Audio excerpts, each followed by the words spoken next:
Hello everybody, this is TV Hub Official back with another video. Finally I'm back with another video, and this time I'm going to be doing a long overdue, overweighted video for WWE Fastlane, and this is my review of WWE Fastlane. If you may have seen my review of Royal Rumble, and I said I was going to do probably this Fastlane review, and yes, I did watch it on the WWE Network, and I did thoroughly enjoy it. One issue I did come across was just the way it was played, but that really just comes down to the fact that I had a very bad laptop that just really kind of just altered and tainted the whole experience for me.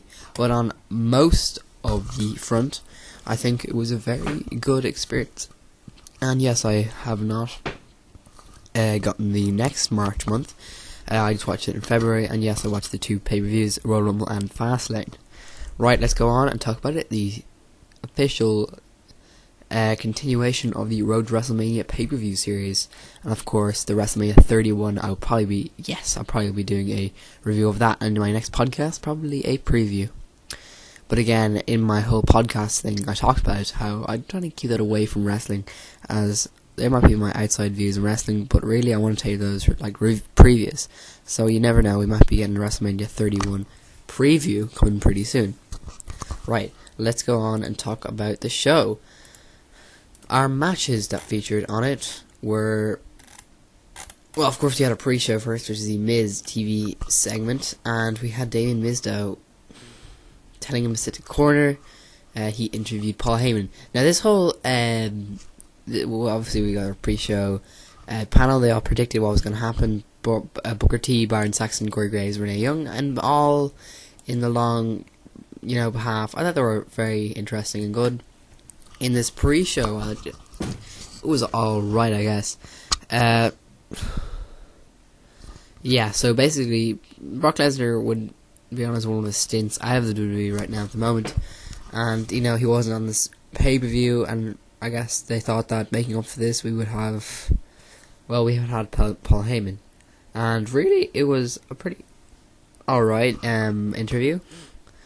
He basically announced that whoever won the night's main event at WrestleMania would lose at WrestleMania against the World Heavyweight Champion, who was of course Brock Lesnar currently, and we all knew someone would go on, either Daniel Bryan or Roman Reigns, to go against Brock Lesnar, the champion, at WrestleMania in that big match. And I talked about that in my last podcast. Probably won't be one of the last times I talk about wrestling really in that sort of sense in my podcast. Some of my opinions did sort of change on the whole as referring to that to that match.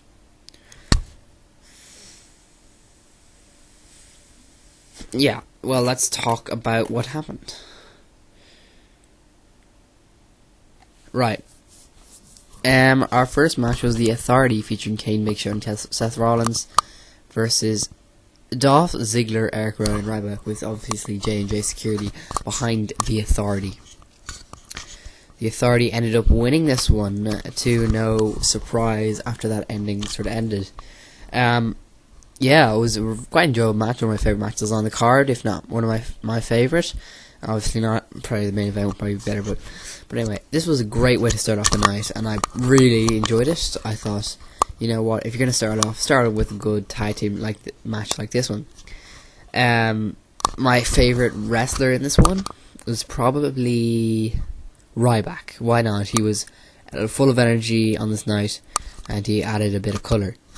Yeah, I actually do quite enjoy Dolph Ziggler, but again, I'm more interested in Ryback because he's awesome. Seth Rollins was good as well, and yeah, that's all right. I really have to say on that one.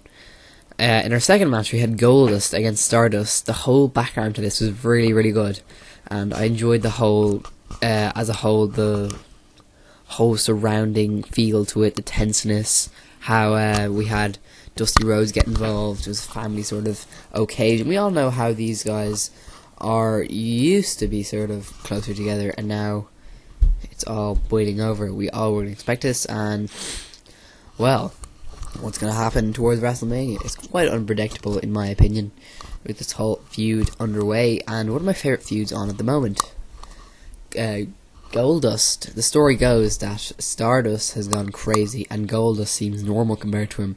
Stardust wants to be his own man. Whatever.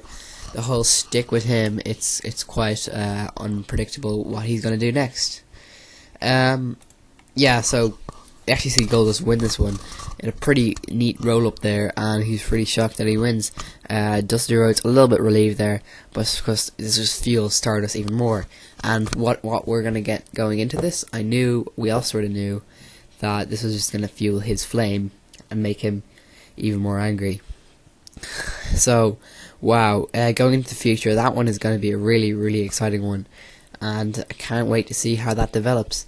Tyson Kidd and Cesaro with Natalya defeated the Usos, which is Jimmy Uso and Jey Uso with Naomi, to become the new tag team champions. Right, it was a great technical matchup. Maybe not as good as the Royal Rumble match. Yes, I think that this was probably on par with some other tag team matches becoming up recently. But again, the tag team whole as a division seems a little lackluster. I mean, apart from the Usos and this Tyson Kidd and Cesaro team, which are the new tag team champions, rightfully deserved in my opinion, it really sort of falls short. I mean, there's nothing I can really distinguish in a tag team. No great tag teams at the moment. For me, I mean, you got these newbies, a lot of new tag teams coming, which I think is great, but you're really not solidifying it with any long-term tag teams like the Shield were. And I think WWE are really falling apart when the Shield are not there anymore. And we also have two tag teams that are sort of breaking up at the moment, which is of course Stardust and Goldust, and Mizdow and The Miz. And you know what? They're quite famous at the moment, but really the tag team division is just lackluster at the moment, and the tag team championship doesn't mean as much as it used to mean. Kidd and Cesaro, though, yeah, well done on the win. The Usos seem like my favourite tag team at the moment. Hard to say this, but I think I prefer them over Kidd and Cesaro. I think they're great as singles competitors, and I think they're great in a tag team. But Usos make it for me as a tag team, and you really know that they work amazing as a tag team. So, Kidd and Cesaro holding that championship, I know they can probably solidify a great reign, but the other half of me thinks that, is it the right decision to give them this title as early, or will they just fade to obscurity after losing this championship again to the Usos or something like that? You know, it all depends on how they're being pushed. We all know how Cesaro can be pushed around. Tyson Kidd, obviously, he has, I think, a lot more, probably, a lot more experience in him with that tag teams. I mean, he was in the Heart Foundation or whatever. He was in another tag team with the Hearts, and he really does have a lot of experience. And Cesaro has been a European mainstay for a long time.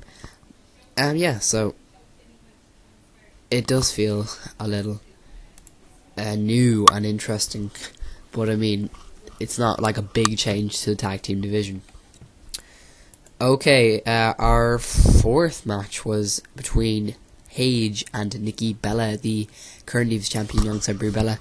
Really, it's a Divas match, and for me, it held little weight, knowing that Nikki Bella and Brie Bella are sort of doing this thing together, where they're friends and they're sisters and they're twins, and we know that there is Paige coming into this equation, waiting for AJ Lee to come back. She's not really done much since AJ Lee's absence.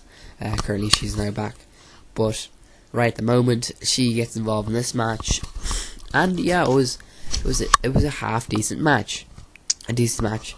I mean, as it's going to get, really. It was a short little match, and it was fun. Nikki Bella and Paige.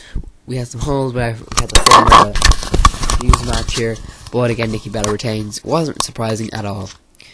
Next one was Dean Ambrose versus Bad News Barrett for the Intercontinental Championship. We all thought, Dean Ambrose I thought he was going to win this one, but unfortunately he didn't. Bad News Barrett did. He's got obviously got a big heel character, and he is definitely looking like a guy. WWE had pushed, of course, back before he was injured, and now are pushing even more again. It's pretty amazing how he's still got in this position. Dean Ambrose is, of course, fighting his way up, and he's a great character. One of my favourite in the WWE right now, if not probably in my top 5. This whole loose cannon character really works for me, and I think that carrying on the future, championship reigns, does he need them? I don't think he does. I think even if he was pushed out of a championship spotlight, don't put him a tag team or anything, but give him a good story, and that's more worth than a championship will ever give him. It's all about how he's pushed and how his character develops. And really, in the future we could see him against Bray Wyatt. How amazing would that be? Or some other person that could really have a great feud with, and someone that can solidify his stay. Maybe someone a little more. We've seen Bray Wyatt going on in that feud with Undertaker. We could see him going on with someone of a higher caliber to solidify his importance in the WWE. And really, it's all important, and it's all on the WWE shoulders. And Dean Ambrose is carrying this whole character off amazingly, and you can't wonder but see that this guy's gonna be big in the next few years. Dean Ambrose is a great guy, and that is Barrett. My opinion on his title reign is that, fair enough to him, he's come back and he's been given this chance to do what he's done, and I guess he's playing it off pretty well. In our 6th match and penultimate match of the night, we see John Cena against Rusev with Lana in a United States Championship match. I've heard other people talk about this, especially Good Mic Work, who mentioned that he was pretty happy to see John Cena be put in a lower class position in the United States Championship. People complaining that he's in championship position in the first place, but you know what? He could add a bit of prestige to the United States Championship, and it's really not a bad thing. In all fairness, they couldn't really damage the United States Championship any further than they have. We had long reigns with Dean Ambrose and the likes, but really it's just been a kind of pointless championship in my opinion. It really hasn't pushed Dean Ambrose up to a position where a championship should. I think there really should only be an Intercontinental Championship and a championship that wakes people, but the United States Championship really hasn't done that. I really can't name anybody I think that's been made by the championship, unlike the TNA's X Division Championship, which I really think holds some weight. If they had a championship more like the X Division Championship, in my opinion, the NXT Championship is really good in my opinion, and that's why I think that it feels more important than the United States Championship will ever feel. I don't think it ever really has had as much prestige as the Intercontinental Championship. Definitely not. The Intercontinental Championship, on the other hand, feels more like the NXT Championship and a big time championship. It really has been held by the greatest and has made people. So, giving John Cena a chance at the United States Championship, if it's totally just for the theme of the feud between Rusev, obviously the United States he represents, and of course he was the first one, who was the first championship he held, and it didn't really make him or anything, but it certainly propelled him to a WWE Championship position, I guess you can say.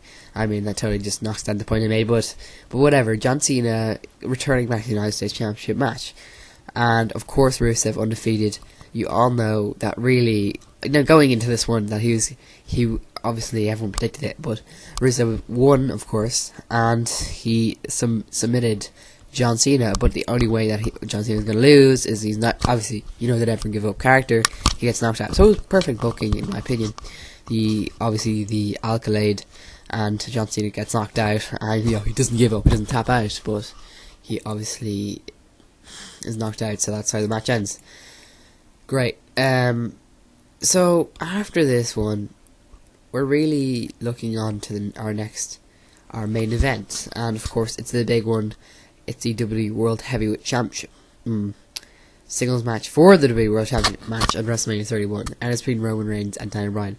Roman Reigns wins. I'm pretty sure you've all heard it before. I know I'm laid up on talking about this, but Roman Reigns is a superstar in the making, currently being propelled so highly, and I already talked about how I don't think he really should be there, and that Daniel Bryan is going to be in that main event position. But now, as we're moving forward, we obviously know that Roman Reigns will be facing Brock Lesnar. There's no doubt about it. I don't really have a problem with WWE deciding to do this, because I think that they think that building it up for so long, it feels like it's been worth it. And Daniel Bryan obviously got defeated. I mean, it was a graceful defeat, and I think it was a great match. It was a nice 23-minute long, 20-minute long match, and it had weight, and you could feel the story behind this. You know, Daniel Bryan's been trying so hard. He got knocked down the WrestleMania 30. After that, obviously losing his World Heavyweight Championship, and Roman Reigns pushing himself into this position. I think he does deserve it, though.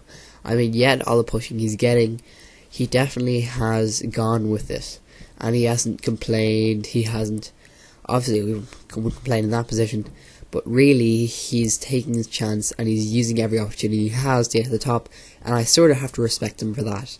I mean, if you don't like the guy, you have to respect him. And his in-ring ability is quite good. I mean, he definitely held up, obviously, with Daniel Bryan, and I think that I knew this was going to be a pretty good match, and it was.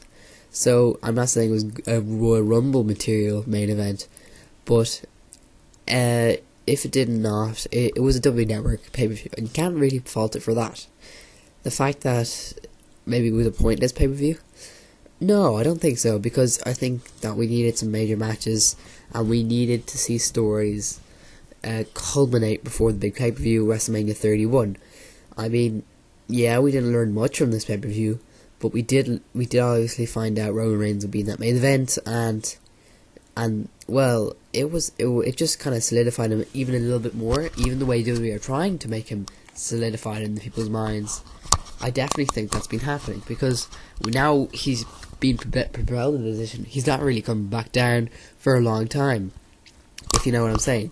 So even if he doesn't win, obviously, the World Heavyweight Championship at WrestleMania 31, he'll still be on the main event scene. He's not going to be pushed away straight after. You know that WWE are not going to work.